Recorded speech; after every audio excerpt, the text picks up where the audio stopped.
Coming up on the Otago Opportunity, we're talking to Murray Pugh from Āpōpō about the very important topic of infrastructure and asset management. This is the Otago Opportunity, a limited series look at the future of our province. I'm your host, Pauline Moore, and in this series, we're taking the policies of the Opportunity Party and moving them out of the Wellington think tank and into our own backyard here in Dunedin. Each week we'll hear from local business owners, students and families about how a tax reset or a citizens' assembly would actually impact their daily lives. It's not about the politics, it's about the future of the place we call home.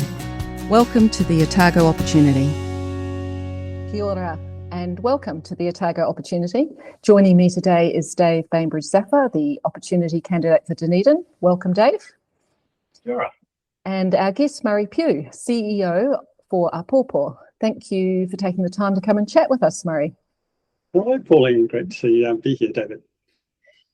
The management of our infrastructure, so our roads, water pipes, buildings, is obviously hugely important in New Zealand, both for our economy and for our population's well-being, and with concerns about climate resilience and energy security really upfront in people's minds.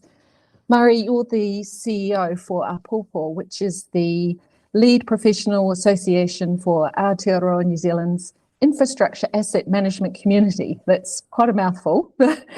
So your members are the people who manage these infrastructure assets. Is that right? Yes, it is. It's the really quite passionate and talented people who have that responsibility, that accountability for ensuring that our infrastructure delivers the services that our communities expect. So what I mean by that, if you think of a bridge, it connects communities. It's not just a piece of steel or concrete. It's a passageway for people and things, goods, to move between places. And so communities have an expectation that bridges will perform that function. Sometimes they might like the look of it, but primarily they need that infrastructure to perform its function and deliver service. And we've certainly seen that recently when the road isn't there or the bridge isn't there, what happens to communities. Absolutely. Yeah. And you know, to things like the economy and to, as you mentioned, overall well-being. So we often think about, you know, the four well-beings of social, cultural, economic and environmental. Asset management, infrastructure asset management, is something which seeks to balance all of those well-beings for the best possible outcome and to deliver the quality of life that we all strive to have. So what's involved in that when you say asset management, though? What are you actually doing? It sounds like it's a huge job. It is a huge job. It's obviously really important. What is involved is thinking about what services communities need. So I'll carry on with the bridge example. So two communities on different sides of the river need to be connected to each other. And so an asset manager might try and work out, well, what's the best way of achieving that connection? What's the way that those communities can afford to have that connection? Is it a boat across the river? Is it a bridge? And then working to through design and construction and bringing that asset, whether it's a boat or bridge, to fruition so that it begins its service. And then really importantly, looking after that asset over its whole planned life cycle. And for a bridge, often that's somewhere between 50 and 100 years. We've certainly got bridges well beyond that age around New Zealand. And putting in place the plans and executing on those plans which ensure that that bridge is maintained, the asset is maintained to a level where it continues to provide the services which the communities need. So, you know, over time, the bridge gets older and it might need its deck replaced because it's too rough for modern vehicles to travel over. So that would be part of the asset management function, is to work out when is the best time to replace it. In fact, what time of day is best to replace it so that it inconveniences the least number of users from the communities. And then an asset manager actually goes all the way through to end of life of an asset and thinking about, well, how do we decommission the asset?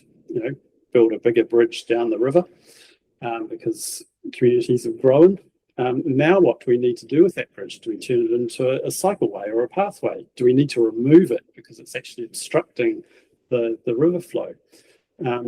Really working through all of those types of issues and concerns and arriving at a solution, and then executing on that might be to rehabilitate the riverside or the riverbank from where the bridge used to be so that it's to a more natural state.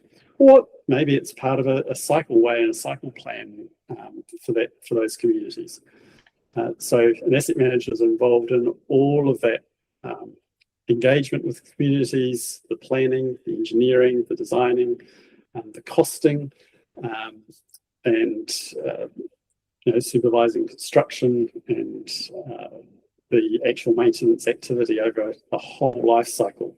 And that's actually one really important thing about asset managers, is that they are very community-minded. They are very, I'll call it altruistic. They have a real sense beyond self that they are looking after these New Zealand's infrastructure, not for themselves, not for their own personal benefit, but for the benefit of the users, the communities that they serve. And also not only for the current communities, but for future communities who will rely on the assets. So they have a real collaborative and collegial sort of profession is developed around asset. That's what Āpōpō is all about. And that would be a really skilled workforce by the sounds of it. Is that, how many asset managers are there in New Zealand, and where do they come from? And have we got enough? Excellent questions. We don't have enough. How many we have? There are thousands around New Zealand. Āpōpō has 1,300 members, and our background and our history supports us having a very strong membership from local government. So around 55% of our members are local government asset managers. Unfortunately, only around about 7% of our members are from central government asset owners. And when you think about central government asset owners, we're thinking about state highways, we're thinking about corrections and prisons, we're thinking about the conservation estate, we're thinking about health assets, so hospitals and infrastructure like that. And unfortunately, at the moment, central government is quite poorly represented in the professionalised community of asset managers. That's really surprising, and it is something which we're working very hard to seek to change. How do we compare to somewhere like Australia? Australia and New Zealand have similarities. I guess one of the big differences in Australia is obviously size. They have something like over 500 local authorities, councils, compared to our current number of 68. And so they have a much wider range of involvement in asset management. New Zealand's a little bit more compact. Australia also has more of a 3 tiers of government, so they have the state government and then the federal government, and that makes quite a difference. And an example of that around the world is actually Canada, where the federal government has been able to fund improvements in capability right across the country by channeling support funding through the provincial governments in Canada, right across their asset management communities. And the impact of explicitly and specifically investing in capability development. So when I say capability, I'm meaning the competence of the people here, so their knowledge and their personal skills, as well as the capacity. So the number of people available with the right knowledge and skills. So that overall capacity in Canada has increased dramatically over a 7-year funding period from the federal government. So much so that in a OECD research undertaken or published in 2023, so it's 3 years old now, found that New Zealand ranked 4th to lowest in infrastructure governance across 33 OECD countries. Oh. Ouch. They've actually got worse because we ranked of those 33.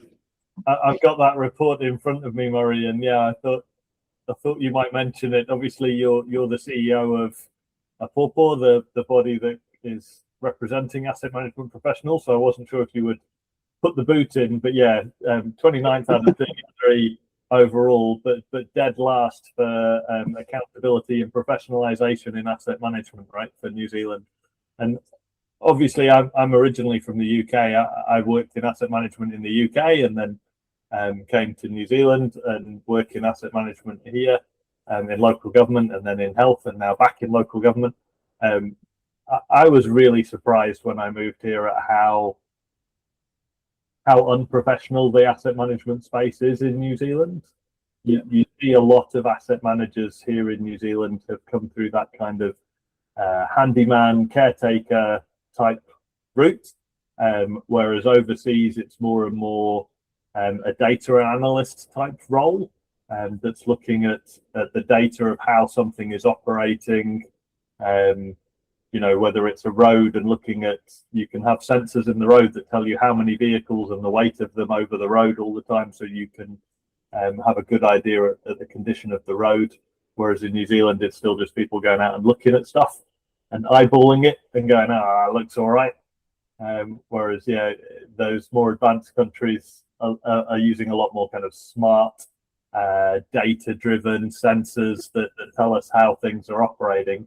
New Zealand is still very much a case of people go into a plant room in the hospital or go and have a look at something and it sounds all right, still humming away, put a bit more oil on it, it's all right.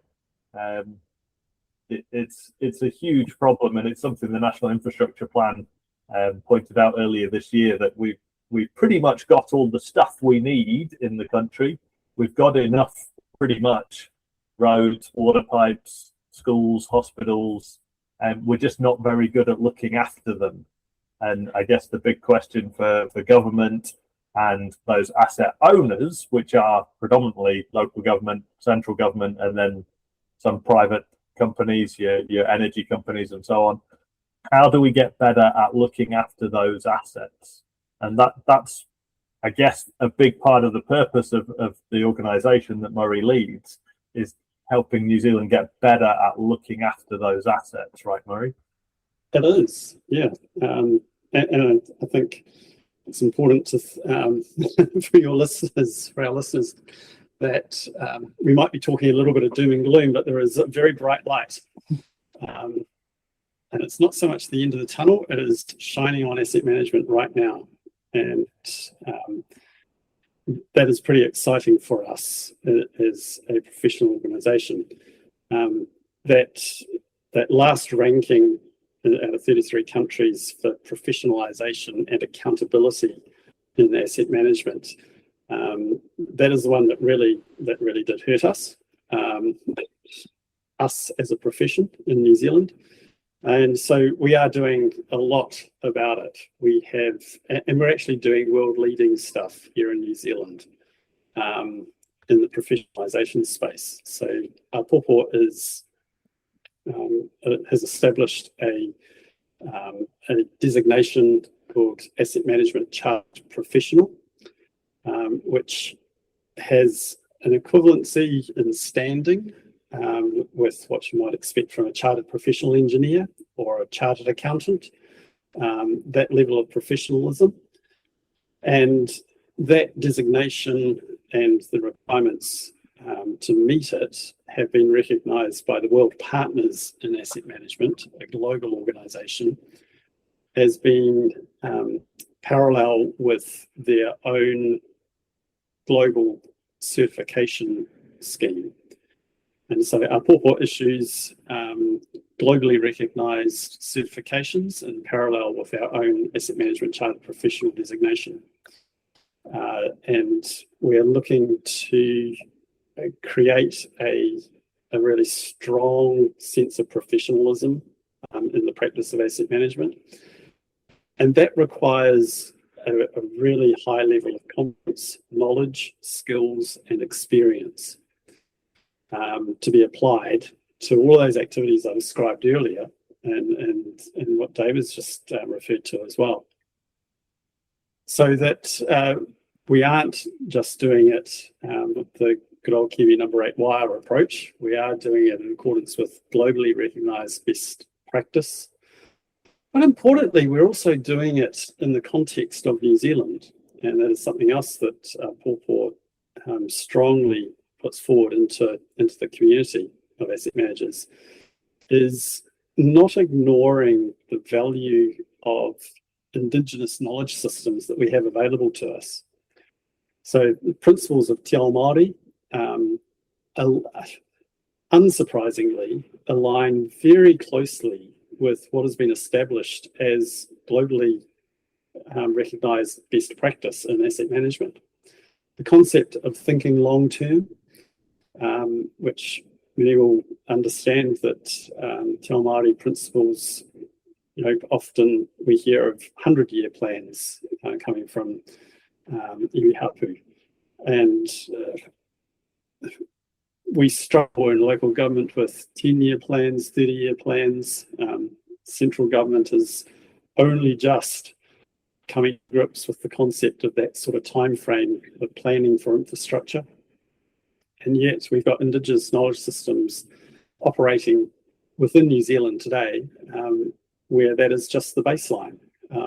And thinking long term is an absolute key part to successful infrastructure. Infrastructure always costs enormous amounts of money to put in place, with the expectation that the payback will be over long periods of time. That payback only comes about when that infrastructure is actually looked after actively, and it's not just dumped and assumed to continue to perform in perpetuity. That doesn't happen. And so is that about responsibility then? Who's looking after it, or is it what are the reasons why that hasn't happened before? What was staggering to me, I mean, Murray just touched on it there. I moved from local government to central and then back to local, and as Murray said, local government, you have a 10-year plan. You have to by law. When I moved over to health, I was so surprised to see just 12-month planning cycles, no long-term plan at all. And the National Infrastructure Plan that I referred to earlier, that was released earlier this year, showed that 12 out of the 31 central government agencies, 12 out of 31, don't even have a basic asset register. They don't even know what they own. And that is, I saw that when I went into health. We didn't know what we owned. We don't know what we've got, how old it is, how much longer it's going to last, when it's going to need replacing.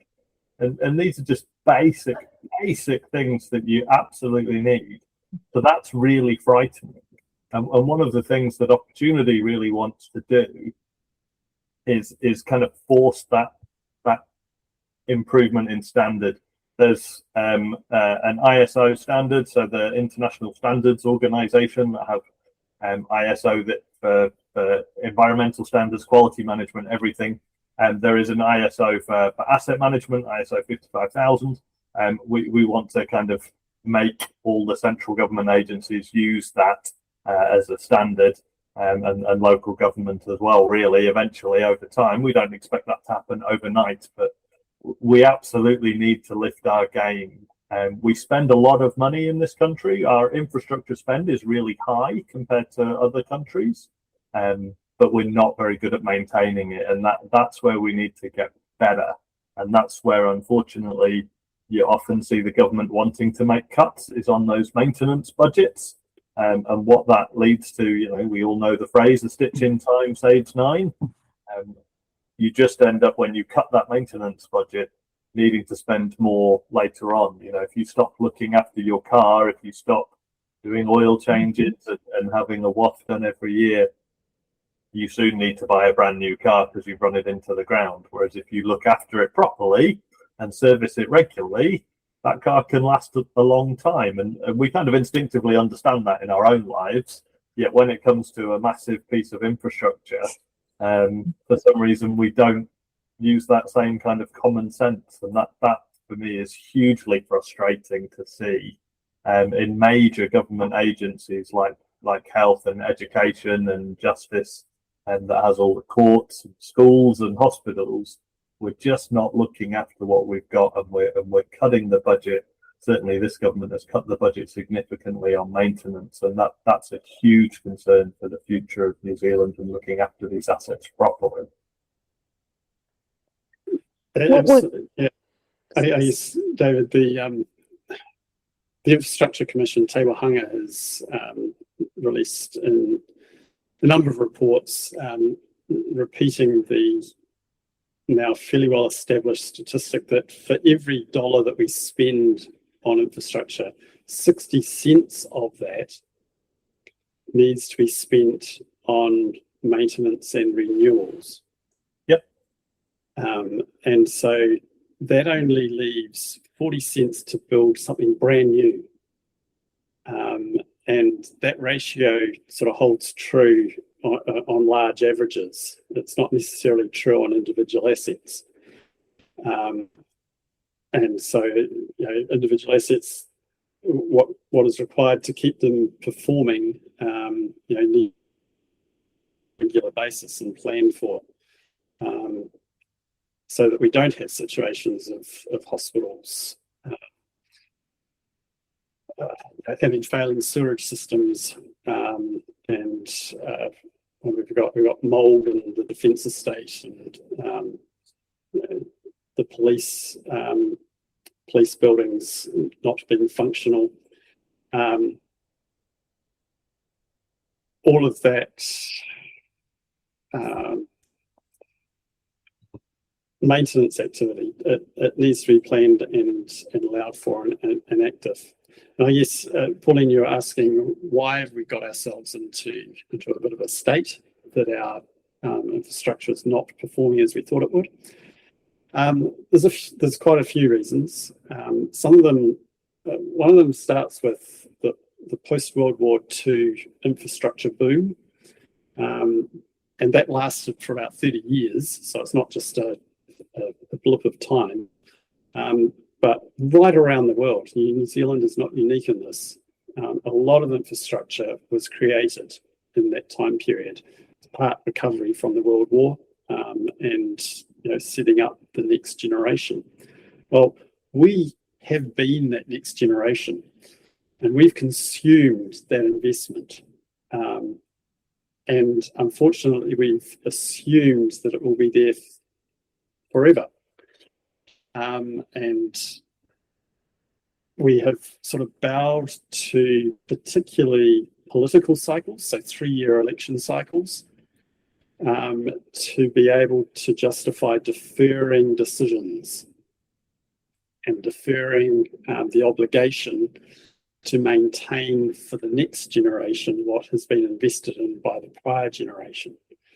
And so that concept that David started with of deferred maintenance, and the discovery of it in New Zealand, is coming to bite now. And it's biting us now, and we need to be able to recognise that unless we invest now and maybe forego something else, then our children and our grandchildren are going to shoulder a very highly disproportional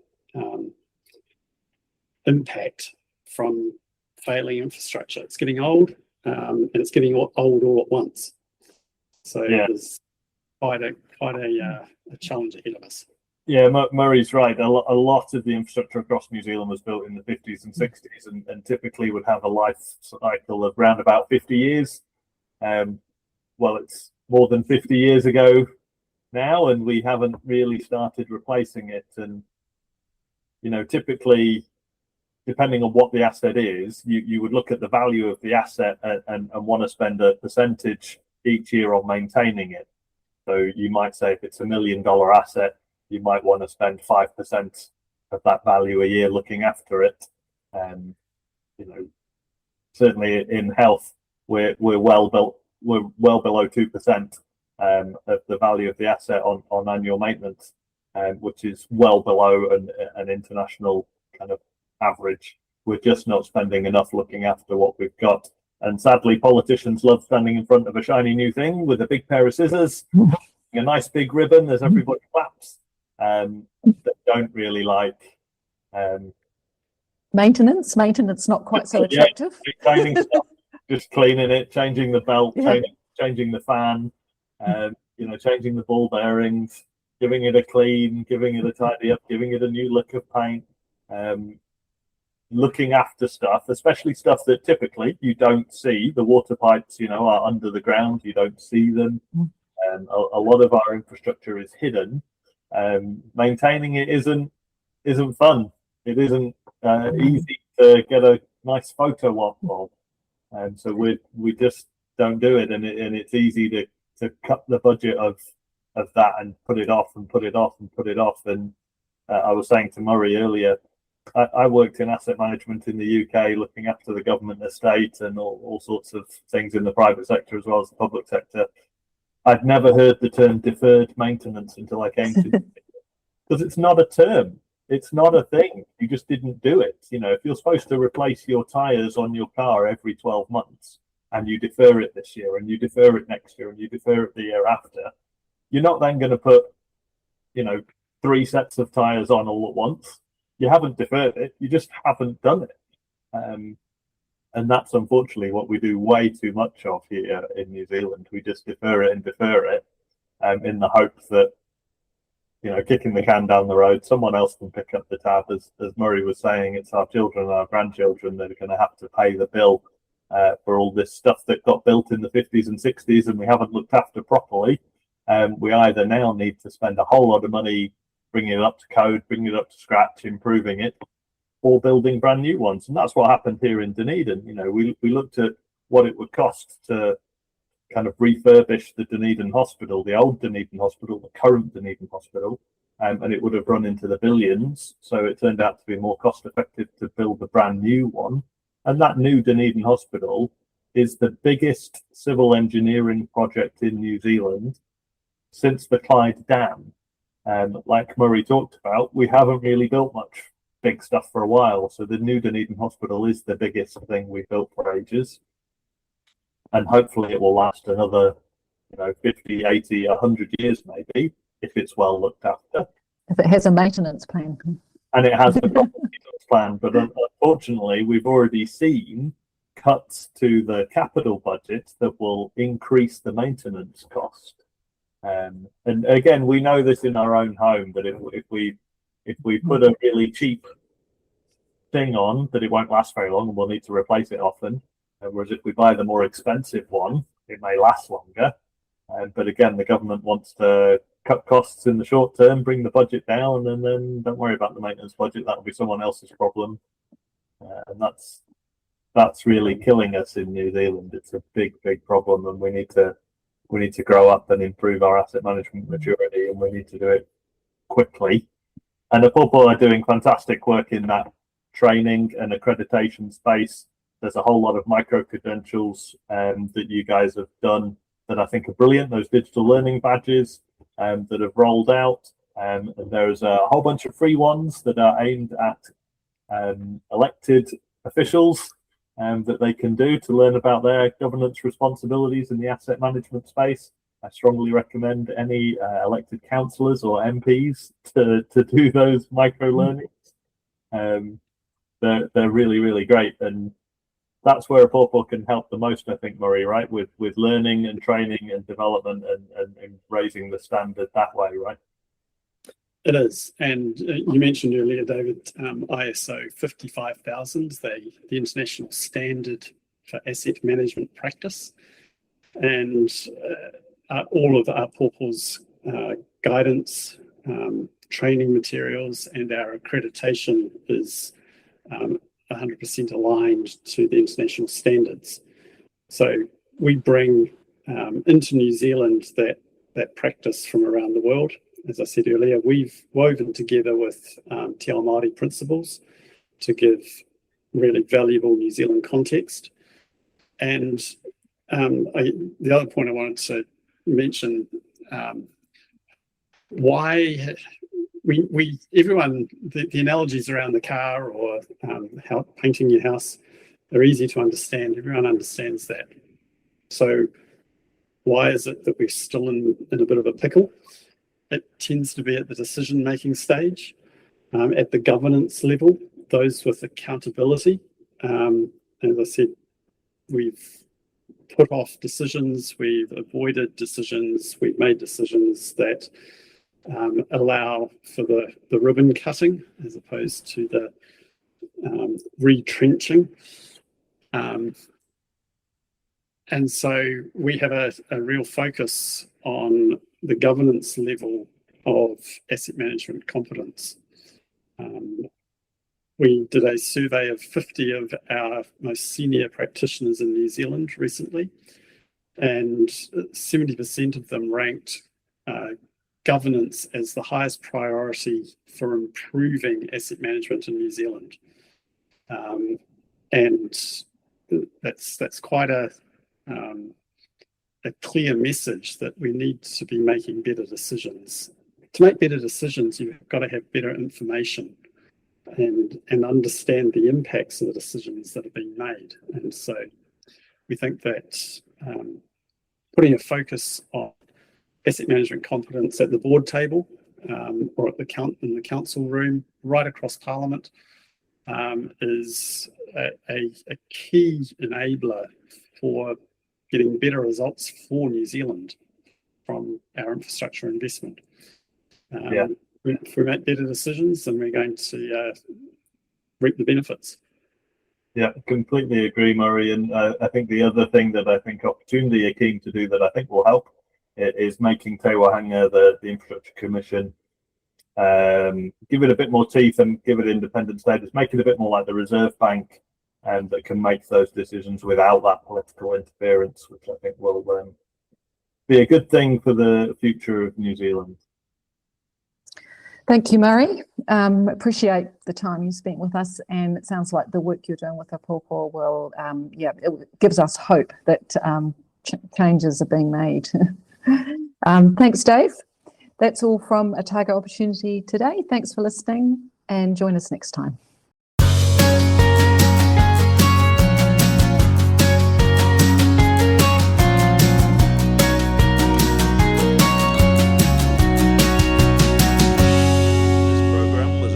By H.Cargo, Secretary at opportunity.org.nz.